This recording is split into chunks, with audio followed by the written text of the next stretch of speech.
இப்போது டிஎன்பிஎஸ்சியில் ப்ரீவியஸ் இயரில் கேட்ட ஒரு மெத்தட் வந்து பார்க்கலாம்.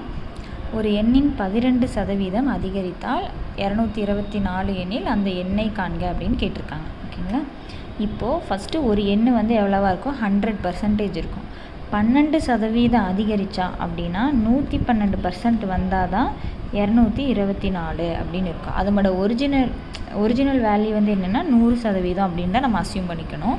ஸோ இப்போ வந்து என்ன ஆகும்னா பர்சன்டேஜ் குறைஞ்சிது அப்படின்னா உங்களுக்கு இதுவும் வந்து குறையும். ஸோ இதுக்கு வந்து என்ன சொல்லுவாங்கன்னா நேர்மாறல் அப்படின்னு சொல்லுவாங்க. அப்படி நேர்மாறல் இருக்கும்போது என்னென்னா நம்மளுக்கு ஒரிஜினல் நம்பர் என்னவோ அதை மேலே போடணும், கீழே இருக்கிற கொடுத்துருக்கிற பர்சன்டேஜ் இங்கே போட்டுட்டு டோட்டல் இவ்வளோ. இதையே நீங்கள் கேன்சல் பண்ணிங்கன்னா இது 1 டைம், இது 2 டைம் வரும். ஸோ ஒரிஜினல் வேல்யூ என்ன? 200. அப்போ அந்த 100% வேல்யூ வந்து எவ்வளோவா இருந்திருக்குன்னா 200 இருந்திருக்கும். அதிலிருந்து 12%, 100லேருந்து 112% ஆகும்போது 224. அப்போ அதோட 100% வேல்யூ வந்து 200. ஸோ ஆப்ஷன் சி தான் கரெக்டான ஆன்சர். இந்த மாதிரி அதிகமான சம்ஸ் வந்து டிஎன்பிஎஸ்சியில் கேட்டிருக்காங்க.